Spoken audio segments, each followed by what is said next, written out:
Good morning. Good morning, good morning, good morning.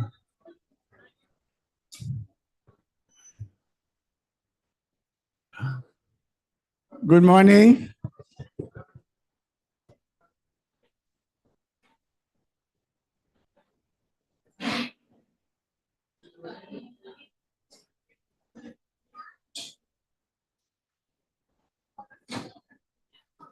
Give thanks to the Holy.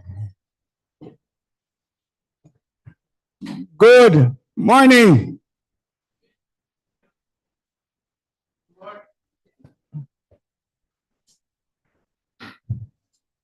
Will the adults advance? Come a little closer, please.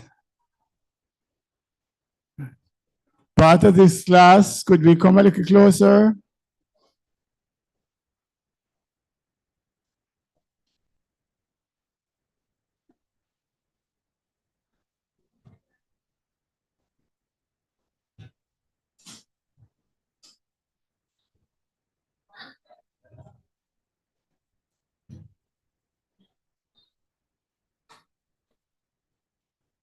All right. So are we going to come a little? Sister Pat, can come a little closer?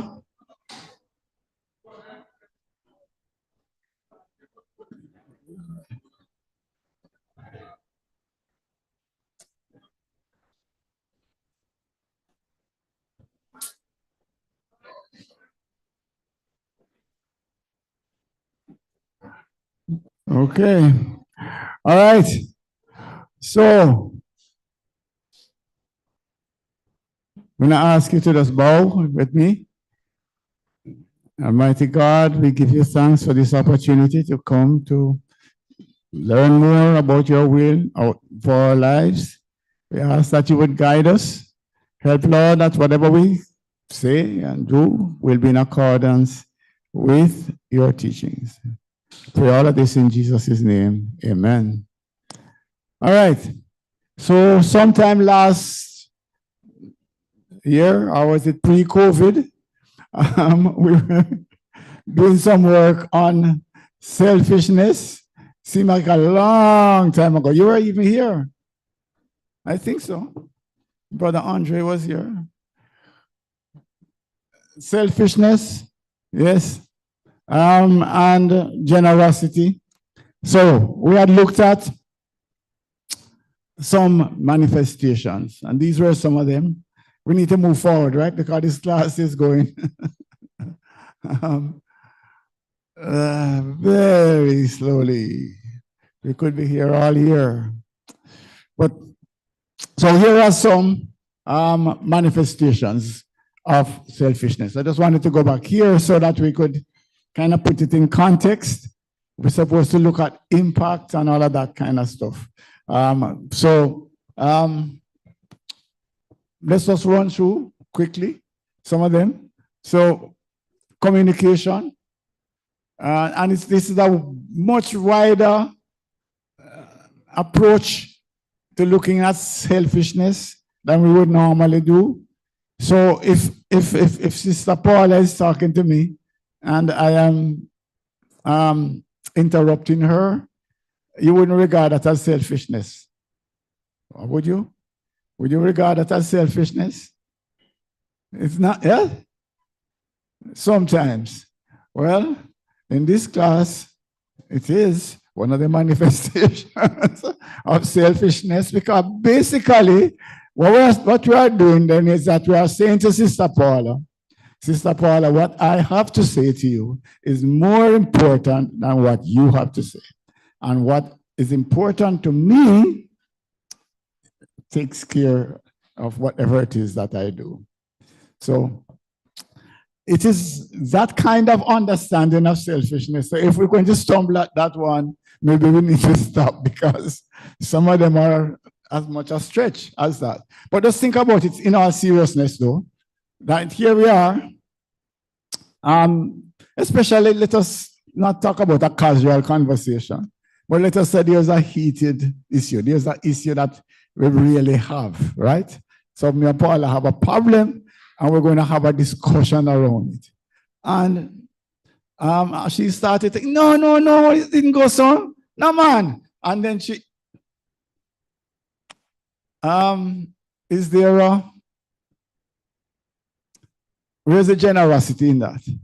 Am I prepared to submit my desires, my whatever it is that I want to unload? Am I prepared to wait and allow her to share her thoughts? Let us hear what her side is. Does that come into selfishness, generosity, or not?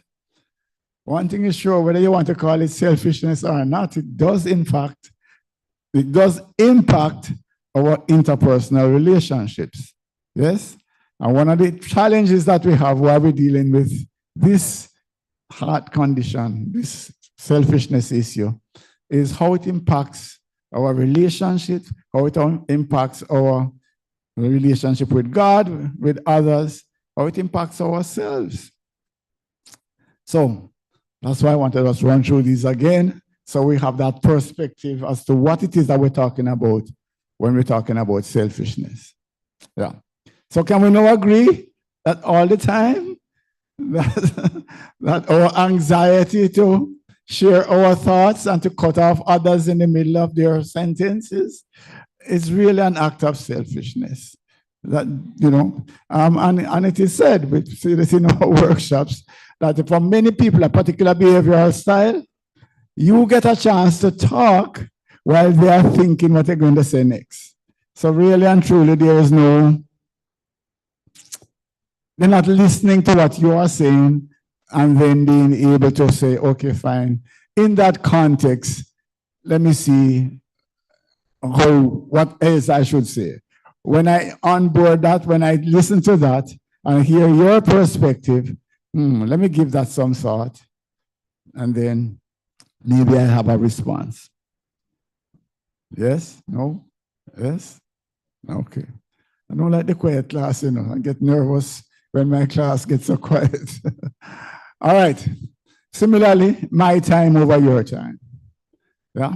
And the example we used was Brother David. You know, Brother David is a good brother that loves to engage with everybody, etc. So he calls his brothers and his sisters regularly, just to share and catch up with them, etc.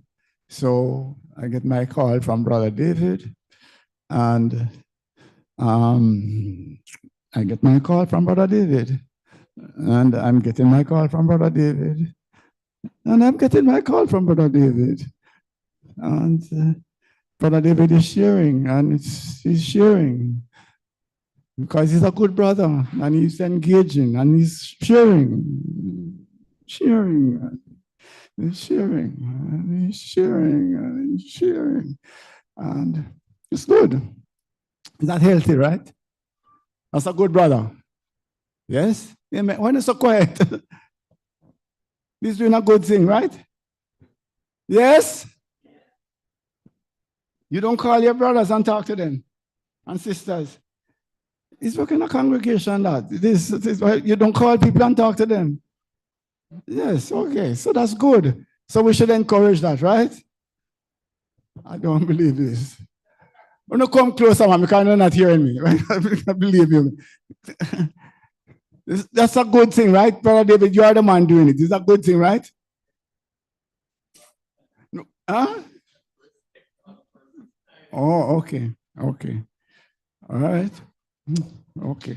So, Brother David, your kindness to call and talk to me for 30 minutes, that could be selfish. Yes? What kind of people are these? Huh? You don't think so? Okay, good. Who have a mic? Another mic. This is not working. Hold on 1 second, 1 second. Coming to you, 1 second. Be generous and give them a chance. Okay, if he's trying to call the brothers to share things, maybe related with church, I don't think it's a bad thing. Maybe he can think about maybe the time, something like that. But for me, doesn't matter the time that a brother called me, I supposed to pay attention and listen what he's saying. I had the experience that when I call even best friends, maybe the mother take the phone and say she's sleeping. She cannot attend now. Things like that. And I don't think that is good. But if somebody is sharing with you, because that person is also giving their time to you, I don't think it's something bad.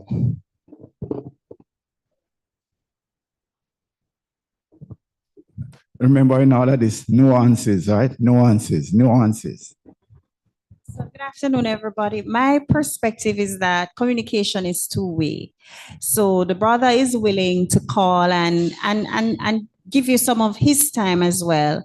And I believe that in return, if the time isn't convenient, as the calls come in, you could say, okay, Brother D, this is not a good time. Can I call you back? Or in the afternoons after 7, after the news is a better time for me to talk. And so at least you both understand each other and the communication can continue, and then it won't seem like it's one way, because that's not communication for me if it's one way.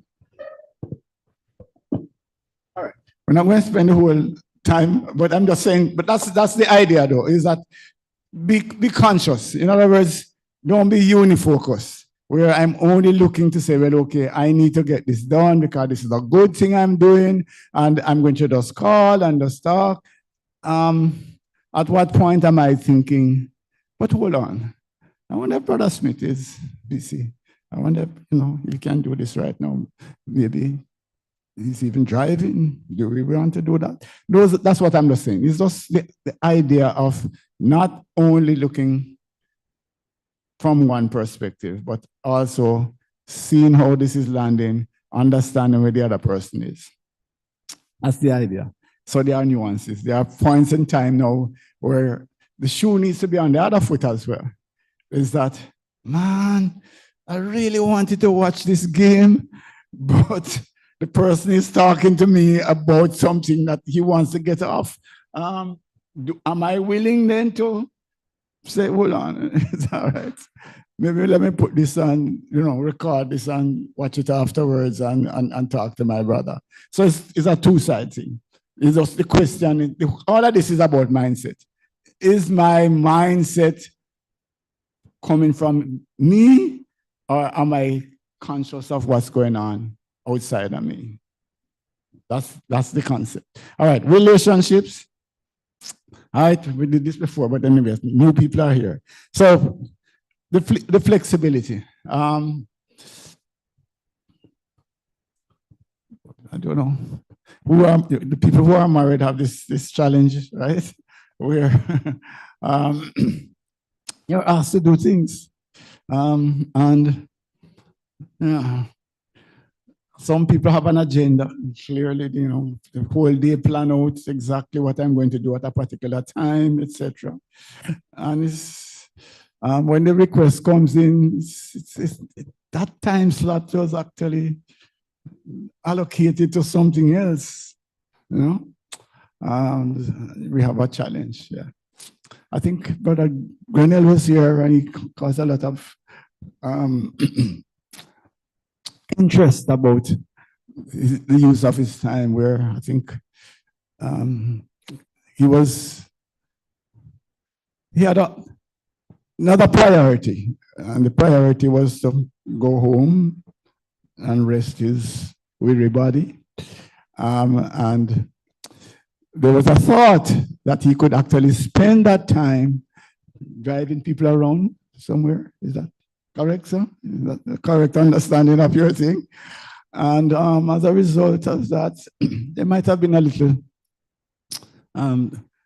disappointment on the other person's part that he chose to go straight home.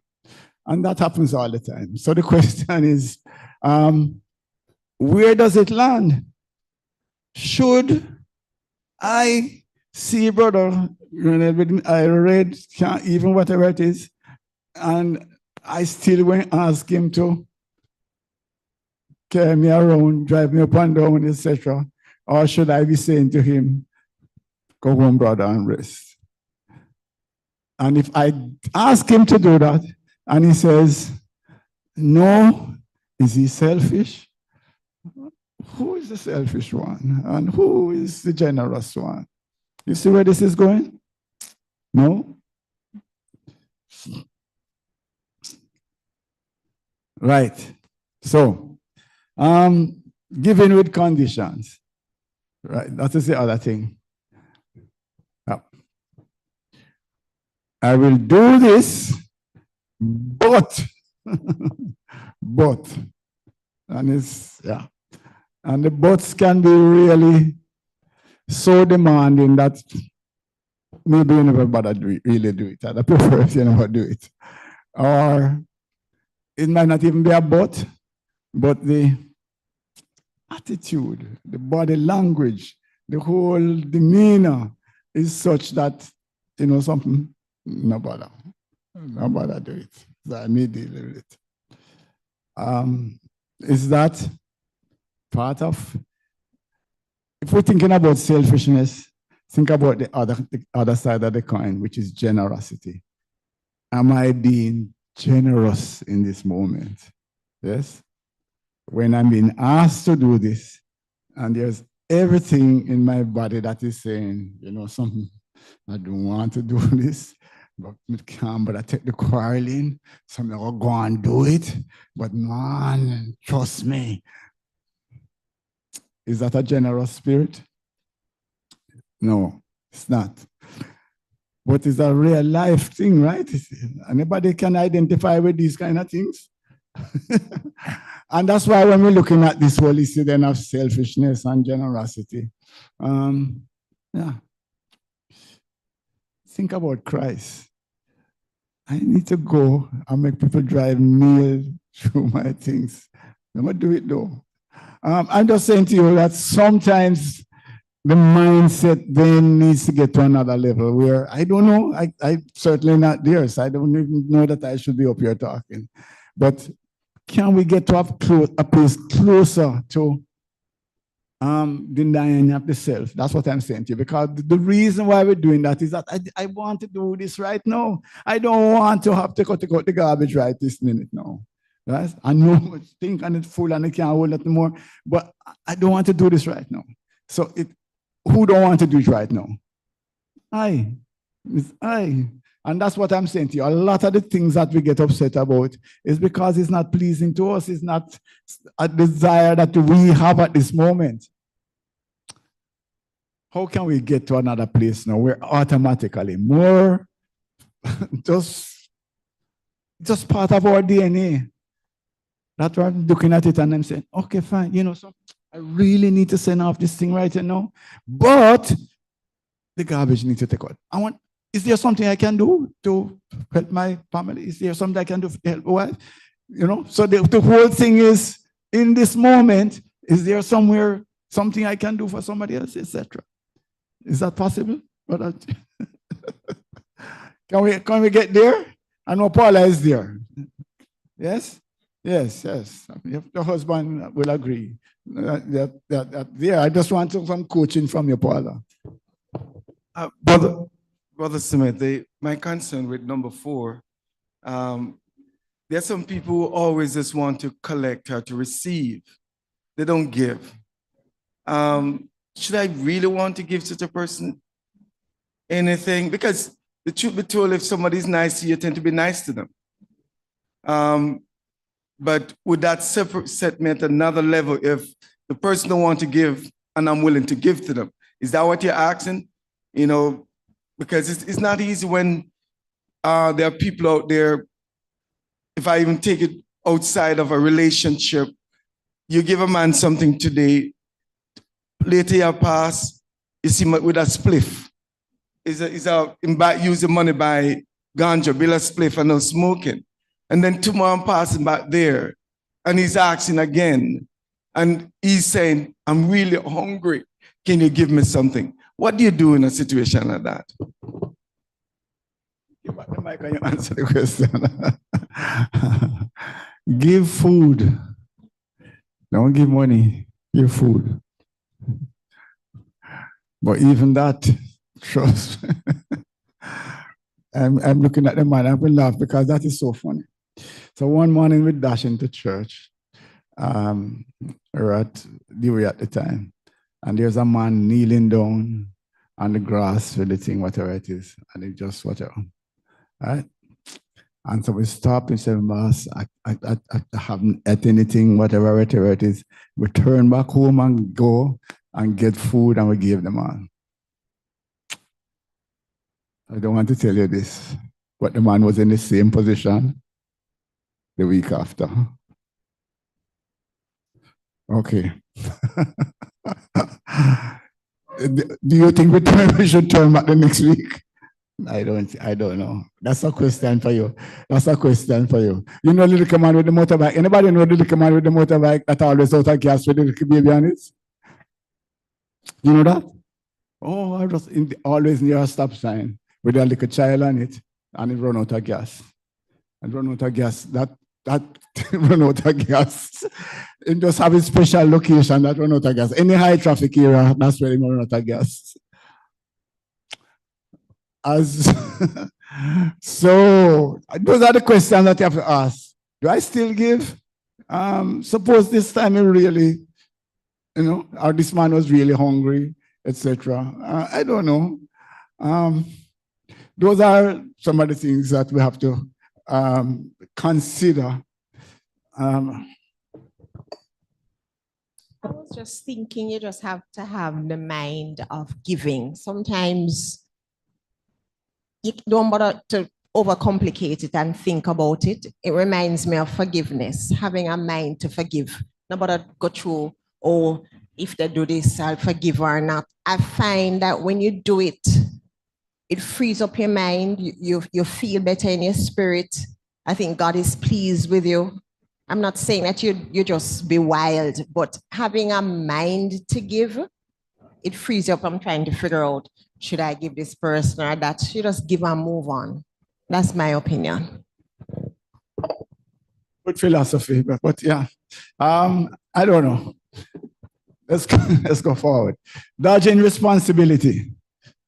What about that? Is that selfishness? Where you kind of know that this needs to be done, but somebody will do it. Somebody will do it, and we kind of don't see it. Make sure that we walk past it so that we are not the ones doing it. That's another one. Forgiveness, we did that, so I'm going to this now. Helping as convenient. That's the other thing, is that we will support, help, as long as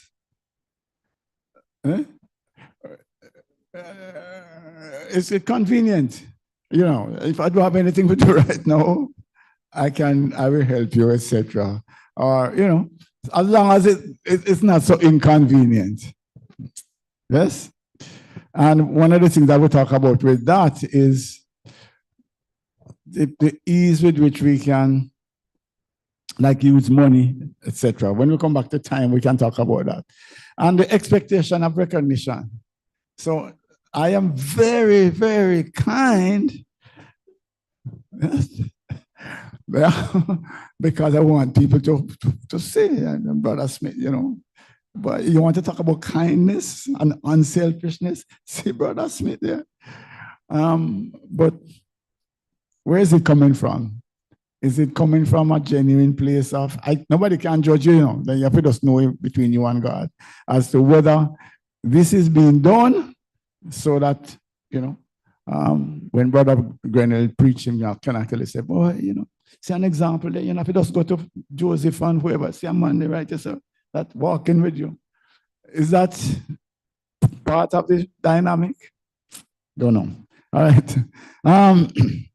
We'll talk about the frustration already, and let's move on. Winning. So here are some others that are not as frequently looked at, right? The self-doubt,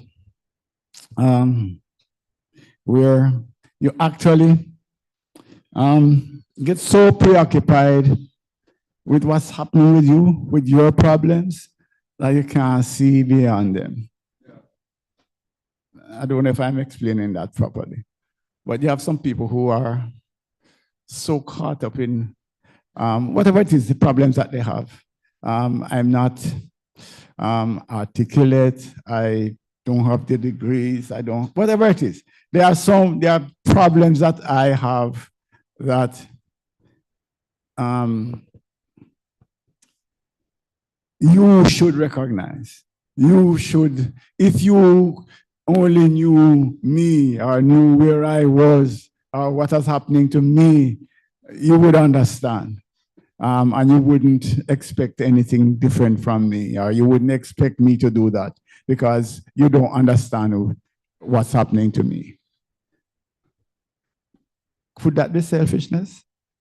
Let's talk about this one, because this is important, I think. We are on the surface, you know, there are challenges. The person is obviously challenged. There are issues there. And they focus on those issues. Every conversation relates to those challenges, those issues. Every time you have a conversation, it is about those issues. What is that? Is that a general spirit, selfishness? Where does that fit? Or that, pardon me?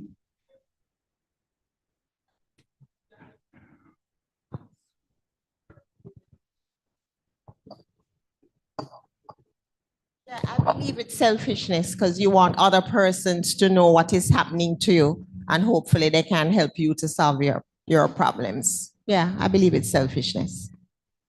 All right. Anybody disagrees? Am I? Sorry? I think ultimately it is selfishness. I'd say that person lacks self-awareness and doesn't realize that their perspective is self-limiting. Yeah. So, but I am so overwhelmed. I have these problems that only do understand. Do understand. Do understand. So yeah. So you are saying to me, do something else, talk about something else, but I can't because this is before me. When you deal with this, then I can move on. I don't know. So as a result of that, I have a solid basis on which I can't look out. I can't look out because I'm burdened. I'm with you, Brother Smith. A lot of times, if we could just help such person, though, to recognize that they also have strengths, they also have abilities that are needed, rather than just see what they can't do or what are the areas that they're inadequate in. And sometimes we have to be careful because sometimes we have to push the negative and encourage, because I've been trying for years to lead singing. And every time I mention it, people said, nah, try something else. So even if I would probably one day do it, of course, I'm accepting my inadequacy where that is concerned. But there are other areas in my life that I can make contribution. And I think that's where we also, as Christians, rather than just focus on what I can't do, see what you can do. And I remember the story with the woman who asked Jesus for some blessing of some sort. And Jesus Christ said, "Oh, can I take the children's food and give it to the dog?" And the woman just twisted that on him and said, "But the dog eat the crumbs that fall from the master's table." So sometimes we just need to look and see where we can make a difference rather than don't do anything because we're focused on what we can't do. Right. So there's a thought as well, and this sounds crazy, I suppose, if you're in that state, is that if you lack something, see how you can give it to somebody else. It don't make any sense right now, but that's a principle that actually works. If you seek to see how you are, that somebody might complain and say, nobody don't visit, nobody talk to me, whatever it is. You seek, you go out and see how you can reach out to somebody. That's a thought. All right. Okay. All right. It's a big one. Silence when truth is needed. How can this be selfishness? Avoiding